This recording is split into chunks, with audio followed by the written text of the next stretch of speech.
Hello friends, welcome back to Brahmi kitchen. ನಾನು ನಿಮ್ಮ ಚೇತನ ಮಂಜುನಾಥ್. ಇವತ್ತಿನ ರೆಸಿಪಿ ಬಂದ್ಬಿಟ್ಟು ಎಗ್ ರೈಸ್. ಈ ಒಂದು ಎಗ್ ರೈಸ್ ನ ಈಸಿಯಾಗಿ ಹಾಗೂ ಟೇಸ್ಟಿಯಾಗಿ 5 ನಿಮಿಷದಲ್ಲಿ ಹೇಗೆ ಮಾಡೋದಂತ ಈ ಒಂದು ವಿಡಿಯೋದಲ್ಲಿ ನಾನು ನಿಮ್ಗೆ ತೋರಿಸ್ತಾ ಇದ್ದೀನಿ. ಹಾಗೆ ಇದನ್ನ ಮಾಡ್ಲಿಕ್ಕೆ ಜಾಸ್ತಿ ಸಾಮಗ್ರಿ ಕೂಡ ಬೇಡ, ಹಾಗೆ ಜಾಸ್ತಿ ಸಮಯ ಕೂಡ ಬೇಡ. ಈಸಿಯಾಗಿ ಮಾಡೋದನ್ನ ನಾನು ಇಲ್ಲಿ ನಿಮ್ಗೆ ತೋರಿಸ್ತಾ ಇದ್ದೀನಿ. ನೀವು ನಾನ್ ಹೇಳ್ಕೊಟ್ಟಿರೋ ಮೆಥಡ್ ಅಲ್ಲಿ ಒಂದ್ಸರಿ ಟ್ರೈ ಮಾಡಿದ್ರೆ ನಿಮ್ಗೆ ಖಂಡಿತ ಇದು ತುಂಬಾನೇ ಇಷ್ಟವಾಗುತ್ತೆ. ಹಾಗೆ ಇದನ್ನ ನೀವು ಪದೇ ಪದೇ ಮಾಡ್ಕೊಂಡು ತಿಂತಾ ಇರ್ತೀರಾ, ಅಷ್ಟೊಂದು ಚೆನ್ನಾಗಿರುತ್ತೆ. ಹಾಗಿದ್ರೆ ಬನ್ನಿ ಈ ಒಂದು ಎಗ್ ರೈಸ್ ನ ಮಾಡೋದು ಹೇಗಂತ ನೋಡೋಣ. ಮೊದಲಿಗೆ ನಾನಿಲ್ಲಿ ಸ್ಟವ್ ಮೇಲೆ ಒಂದು ಬಾಣಲೆನ ಇಟ್ಟು ಅದಕ್ಕೆ 1 ಟೇಬಲ್ ಸ್ಪೂನ್ ಆಗುವಷ್ಟು ಎಣ್ಣೆನ ಹಾಕೊಳ್ತಾ ಇದ್ದೀನಿ. ಹಾಗೆ ನಾನಿಲ್ಲಿ ಎಣ್ಣೆ ಬಿಸಿ ಆದ್ಮೇಲೆ ಅದಕ್ಕೆ 4 ಬೆಳ್ಳುಳ್ಳಿ ದಳಗಳನ್ನ ಸಣ್ಣ ಸಣ್ಣದಾಗಿ ಹಚ್ಚಿಟ್ಕೊಂಡು ಅದಕ್ಕೆ ಹಾಕೊಳ್ತಾ ಇದ್ದೀನಿ. ಹೀಗೆ ಇದು ಫ್ರೈ ಆದ್ಮೇಲೆ ನಾನು ಇದಕ್ಕೆ 1 ಇಂಚ್ ಆಗುವಷ್ಟು ಶುಂಠಿನ ಸಣ್ಣದಾಗಿ ಕಟ್ ಮಾಡಿ ಹಾಕೊಳ್ತಾ ಇದ್ದೀನಿ. ಇವೆರಡನ್ನು ಹಾಕೊಂಡು ಚೆನ್ನಾಗಿ ಫ್ರೈ ಮಾಡ್ಕೊಳ್ಳಿ. ಇದು ಸ್ವಲ್ಪ ಪರಿಮಳ ಬರ್ಲಿಕ್ಕೆ ಶುರು ಆಗುತ್ತೆ, ಅಷ್ಟರವರೆಗೆ ನೀವು ಇದನ್ನ ಫ್ರೈ ಮಾಡ್ಕೊಳ್ತಾನೆ ಇರಿ. ನೋಡಿ, ಇವಾಗ ಇದು ಫ್ರೈ ಆಗ್ತಾ ಬಂದಿದೆ. ನಾನಿದಕ್ಕೆ ಮೀಡಿಯಂ ಗಾತ್ರದ 2 ಈರುಳ್ಳಿಯನ್ನ ಕಟ್ ಮಾಡಿ ಹಾಕೊಳ್ತಾ ಇದ್ದೀನಿ. ನೋಡಿ, ನಾನಿಲ್ಲಿ ಮೀಡಿಯಂ ಗಾತ್ರದ 2 ಈರುಳ್ಳಿನ ಸಣ್ಣದಾಗಿ ಕಟ್ ಮಾಡಿ ಹಾಕೊಂಡಿದ್ದೇನೆ. ಹೀಗೆ ಈರುಳ್ಳಿನ ಹಾಕೊಂಡು ಒಂದು 5 ರಿಂದ 7 ನಿಮಿಷ ಆದ್ರೂ ನೀವು ಇದನ್ನ ಫ್ರೈ ಮಾಡ್ಕೋಬೇಕು. ಈ ಈರುಳ್ಳಿಯ ಹಸಿ ವಾಸನೆ ಎಲ್ಲ ಹೋಗಿ ಇದು ಗೋಲ್ಡನ್ ಬ್ರೌನ್ ಕಲರ್ಗೆ ಚೇಂಜ್ ಆಗುತ್ತೆ. ಅಲ್ಲಿಯ ತನಕ ನೀವು ಇದನ್ನ ಚೆನ್ನಾಗಿ ಫ್ರೈ ಮಾಡ್ಕೊಳ್ಳಿ. ಈ ಈರುಳ್ಳಿ ಎಷ್ಟು ಫ್ರೈ ಆಗುತ್ತೋ ಅಷ್ಟು ಚೆನ್ನಾಗಿ ಈ ಎಗ್ ರೈಸ್ ಬರುತ್ತೆ. ಅದಕ್ಕಾಗಿ ನೀವು ಈರುಳ್ಳಿನ ಚೆನ್ನಾಗಿ ಫ್ರೈ ಮಾಡ್ಕೋಬೇಕಾಗುತ್ತೆ. ನೋಡಿ, ಇವಾಗ ಈರುಳ್ಳಿ ಈ ರೀತಿಯಾಗಿ ಫ್ರೈ ಆಗಿದೆ. ನಾನು ಇದಕ್ಕೆ 2 ಹಸಿಮೆಣಸನ್ನ ಸಣ್ಣದಾಗಿ ಕಟ್ ಮಾಡಿ ಹಾಕೊಳ್ತಾ ಇದ್ದೀನಿ. ನೋಡಿ, ನಿಮಗೆ ಖಾರ ಜಾಸ್ತಿ ಬೇಕಾದ್ರೆ ನೀವು ಸ್ವಲ್ಪ ಹಸಿಮೆಣಸನ್ನ ಜಾಸ್ತಿ ಹಾಕೋಬಹುದು. ನಾನಿಲ್ಲಿ ಒಂದು 4 ಜನ ತಿನ್ನುವಷ್ಟು ಎಗ್ ರೈಸ್ ನ ಮಾಡ್ಕೊಳ್ತಾ ಇದ್ದೀನಿ. ಹಾಗಾಗಿ ನಾನಿಲ್ಲಿ 2 ಹಸಿಮೆಣಸನ್ನ ಹೆಚ್ಚಿ ಹಾಕೊಳ್ತಾ ಇದ್ದೀನಿ. ನೋಡಿ, ಇವಾಗ ಹಸಿಮೆಣಸು ಕೂಡ ಈ ಒಂದು ಈರುಳ್ಳಿ ಜೊತೆ ಚೆನ್ನಾಗಿ ಫ್ರೈ ಆಗಿದೆ. ಈ ರೀತಿಯಾಗಿ ಇದು ಫ್ರೈ ಆದ್ಮೇಲೆ ನಾನು ಇದಕ್ಕೆ 1 ಟೀ ಸ್ಪೂನ್ ಆಗುವಷ್ಟು ಕರಿಮೆಣಸಿನ ಹುಡಿ, ಪೆಪ್ಪರ್ ಪೌಡರ್ ಅನ್ನ ಸೇರಿಸ್ಕೊಳ್ತಾ ಇದ್ದೀನಿ. ಹಾಗೆ 1 ಟೀ ಸ್ಪೂನ್ ಆಗುವಷ್ಟು ಗರಂ ಮಸಾಲವನ್ನು ಕೂಡ ಹಾಕೊಳ್ತಾ ಇದ್ದೀನಿ. ಹಾಗೆ 1 ಟೀ ಸ್ಪೂನ್ ಆಗುವಷ್ಟು ಧನಿಯಾ ಪೌಡರ್ನು ಕೂಡ ಇದಕ್ಕೆ ಸೇರಿಸ್ಕೊಂಡು ಅರ್ಧ ಟೇಬಲ್ ಸ್ಪೂನ್ ಆಗುವಷ್ಟು ಚಿಲ್ಲಿ ಪೌಡರ್ನು ಕೂಡ ಹಾಕೊಳ್ತಾ ಇದ್ದೀನಿ. ನಿಮಗೆ ಖಾರ ಕಮ್ಮಿ ಬೇಕಾದರೆ ಸ್ವಲ್ಪ ಕಮ್ಮಿ ಹಾಕೋಬಹುದು. ನೋಡಿ, ಅದಕ್ಕೆ ನಾನಿಲ್ಲಿ ಒಂದು ಅರ್ಧ ಟೀ ಸ್ಪೂನ್ ಆಗುವಷ್ಟು ಉಪ್ಪನ್ನು ಕೂಡ ಸೇರಿಸ್ಕೊಂಡು ಚೆನ್ನಾಗಿ ಎಲ್ಲವನ್ನ ಮಿಕ್ಸ್ ಮಾಡ್ಕೊಳ್ತಾ ಇದ್ದೀನಿ. ನೋಡಿ, ಈ ರೀತಿಯಾಗಿ ಎಲ್ಲವೂ ಚೆನ್ನಾಗಿ ಮಿಕ್ಸ್ ಆಗೋವರೆಗೂ ನೀವು ಮಿಕ್ಸ್ ಮಾಡ್ಕೊಳ್ಳಿ.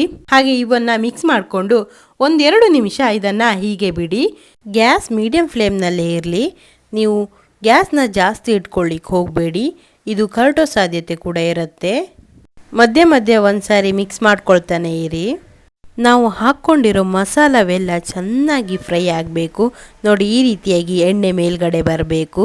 ಹಾಗೆ ನಾನೀಗ ಇವು ಫ್ರೈ ಆದಮೇಲೆ ಇದಕ್ಕೆ ಒಂದು 5 ಮೊಟ್ಟೆನ ಹಾಕೊಳ್ತಾ ಇದ್ದೀನಿ. ನಾನಿಲ್ಲಿ 4 ಜನರಿಗೆ ಆಗುವಷ್ಟು ಎಗ್ ರೈಸ್ನ ಮಾಡ್ಕೊಳ್ಳೋದ್ರಿಂದ ನಾನಿಲ್ಲಿ 5 ಮೊಟ್ಟೆನ ಹಾಕೊಳ್ತಾ ಇದ್ದೀನಿ.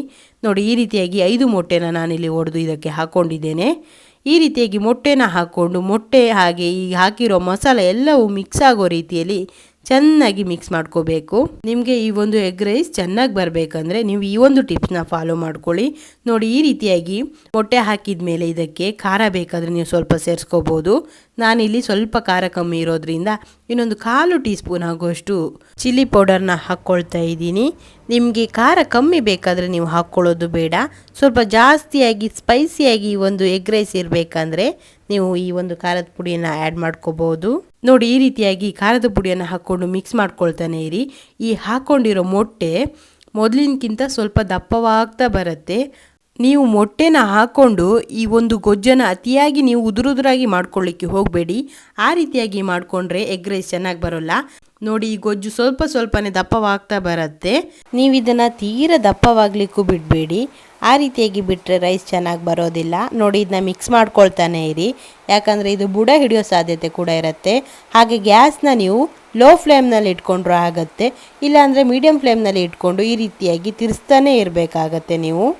ಹಾಗೆ ಅದು ಇಷ್ಟು ದಪ್ಪವಾದಾಗ ನೀವು ಇದಕ್ಕೆ ರೈಸನ್ನು ಸೇರಿಸ್ಕೋಬೋದು. ನೋಡಿ, ನಾನಿಲ್ಲಿ ಮೊದಲೇ ರೈಸನ್ನು ಮಾಡಿ ಇಟ್ಕೊಂಡಿದ್ದೇನೆ.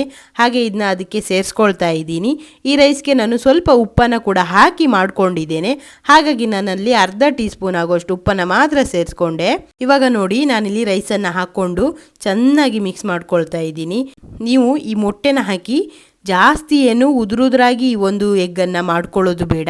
ಅದು ಸ್ವಲ್ಪ ತೆಳು ಇರುವಾಗಲೇ ನೋಡಿ ಈ ರೀತಿಯಾಗಿ ಅನ್ನವನ್ನು ಹಾಕಿ ಮಿಕ್ಸ್ ಮಾಡಿಕೊಂಡ್ರೆ ಆ ಮಸಾಲ ಅನ್ನದ ಜೊತೆ ಸೇರಿ ಚೆನ್ನಾಗಿ ಮಿಕ್ಸ್ ಆಗುತ್ತೆ. ಆವಾಗ ಎಗ್ ರೈಸ್ ತಿನ್ನಲಿಕ್ಕೆ ತುಂಬಾ ಚೆನ್ನಾಗಿರುತ್ತೆ. ನೀವು ಇದಕ್ಕೆ ರೈಸ್ ಹಾಕುವಾಗ ಗ್ಯಾಸ್ನ ಮೀಡಿಯಂ ಫ್ಲೇಮ್ನಲ್ಲೇ ಇಟ್ಕೊಳ್ಳಿ. ರೈಸ್ ಹಾಕಿದಾದ್ಮೇಲೆ ನೀವು ಇದನ್ನ ಸ್ವಲ್ಪ ಹೈ ಫ್ಲೇಮ್ನಲ್ಲಿ ಇಟ್ಕೊಂಡು ಮಿಕ್ಸ್ ಮಾಡ್ಕೋಬಹುದು. ನೋಡಿ ನಾನಿಲ್ಲಿ ಅನ್ನವನ್ನು ಹಾಕಿ ಚೆನ್ನಾಗಿ ಮಿಕ್ಸ್ ಮಾಡ್ಕೊಂಡಿದ್ದೇನೆ. ಈ ರೀತಿಯಾಗಿ ಮಿಕ್ಸ್ ಮಾಡ್ಕೊಂಡಿದ್ದಾದ್ಮೇಲೆ ನಾನು ಇದಕ್ಕೆ ಒಂದು ಲಿಂಬೆ ಹಣ್ಣಿನ ರಸವನ್ನು ಸೇರಿಸ್ಕೊಳ್ತಾ ಇದ್ದೀನಿ. ಈ ರೀತಿಯಾಗಿ ಸೇರಿಸ್ಕೊಂಡು ಒಂದ್ಸಾರಿ ಚೆನ್ನಾಗಿ ಎಲ್ಲ ಕಡೆ ಈ ಲಿಂಬೆ ಹಣ್ಣಿನ ರಸ ಮಿಕ್ಸ್ ಆಗೋ ರೀತಿಯಲ್ಲಿ ತಿರ್ಸ್ಕೋಬೇಕಾಗತ್ತೆ. ನಾನಿಲ್ಲಿ ಇವೆಲ್ಲವನ್ನು ಒಂದ್ಸರಿ ಚೆನ್ನಾಗಿ ಮಿಕ್ಸ್ ಮಾಡಿಕೊಂಡು ನಾನಿದಕ್ಕೆ ಸಣ್ಣದಾಗಿ ಹೆಚ್ಚಿಟ್ಕೊಂಡಿರೋ ಕೊತ್ತಂಬರಿ ಸೊಪ್ಪನ್ನು ಆ್ಯಡ್ ಮಾಡ್ಕೊಳ್ತಾ ಇದ್ದೀನಿ.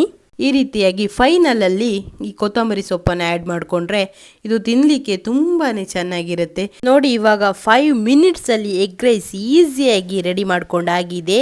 ಇದು ತಿನ್ನಲಿಕ್ಕೆ ತುಂಬಾ ಚೆನ್ನಾಗಿರುತ್ತೆ. ಹಾಗೆ ಕಡಿಮೆ ಸಮಯದಲ್ಲಿ ಹಾಗೂ ಕಡಿಮೆ ಸಾಮಗ್ರಿಯನ್ನು ಯೂಸ್ ಮಾಡಿಕೊಂಡು ಮಾಡ್ಬೋದು. ನೀವು ಒಂದ್ಸಾರಿ ಈ ಒಂದು ಎಗ್ ರೈಸ್ನ ಮಾಡ್ಕೊಂಡು ತಿಂದರೆ ನೀವು ಯಾವುದೇ ಕ್ಯಾಂಟೀನ್ ಅಥವಾ ರೆಸ್ಟೋರೆಂಟಲ್ಲಿ ಹೋಗಿ ಈ ಒಂದು ಎಗ್ ರೈಸ್ ತಿನ್ನಲ್ಲ. ನೀವೇ ಸ್ವತಃ ಮನೆಯಲ್ಲೇ ಮಾಡಿಕೊಂಡು ಈ ಒಂದು ಎಗ್ ರೈಸ್ನ ತಿಂತೀರಾ. ಅಷ್ಟು ಈಸಿಯಾಗಿರುತ್ತೆ ಇದು ಮಾಡಲಿಕ್ಕೆ, ಹಾಗೆ ಅಷ್ಟೇ ಟೇಸ್ಟಿಯಾಗಿ ಕೂಡ ಇರುತ್ತೆ. ಈ ಒಂದು ಎಗ್ ರೈಸ್ನ ನೀವು ಒಂದ್ಸಾರಿ ಟ್ರೈ ಮಾಡಿದರೆ ಪದೇ ಪದೇ ಮಾಡಿಕೊಂಡು ತಿಂತೀರಾ, ಅಷ್ಟೊಂದು ಚೆನ್ನಾಗಿರುತ್ತೆ. ಈ ಒಂದು ಎಗ್ ರೈಸ್ ಎಲ್ರಿಗೂ ಕೂಡ ಇಷ್ಟವಾಗುತ್ತೆ. ಓಕೆ, ಈ ಒಂದು ಎಗ್ ರೈಸ್ನ ನೀವು ಕೂಡ ನಿಮ್ಮ ಮನೆಯಲ್ಲಿ ಟ್ರೈ ಮಾಡಿ ಇದು ಹೇಗೆ ಬಂತು ಅಂತ ನನ್ನ ಕಾಮೆಂಟ್ ಸೆಕ್ಷನ್ನಲ್ಲಿ ಕಾಮೆಂಟ್ ಮಾಡಿ. ಹಾಗೆ ನೀವಿನ್ನು ಯಾರ್ಯಾರು ನನ್ನ ಚಾನಲ್ನ ಸಬ್ಸ್ಕ್ರೈಬ್ ಮಾಡದೆ ಈ ಒಂದು ವಿಡಿಯೋನ ನೋಡ್ತಾ ಇದ್ದೀರೋ ಪ್ಲೀಸ್ ನನ್ನ ಚಾನಲ್ನ ಸಬ್ಸ್ಕ್ರೈಬ್ ಮಾಡಿ. ಹಾಗೆ ಪಕ್ಕದಲ್ಲಿರೋ ಬೆಲ್ ಐಕನ್ನ ಕ್ಲಿಕ್ ಮಾಡಿ ನನಗೆ ಸಪೋರ್ಟ್ ಮಾಡಿ. ಈ ಒಂದು ವಿಡಿಯೋ ನಿಮಗೆ ಇಷ್ಟವಾದರೆ ಪ್ಲೀಸ್ ಲೈಕ್ ಮಾಡಿ. ನಿಮ್ಮ ಫ್ಯಾಮಿಲಿ ಹಾಗೂ ಫ್ರೆಂಡ್ಸ್ಗೂ ಈ ಒಂದು ವಿಡಿಯೋನ ಶೇರ್ ಮಾಡಿ. Thank you.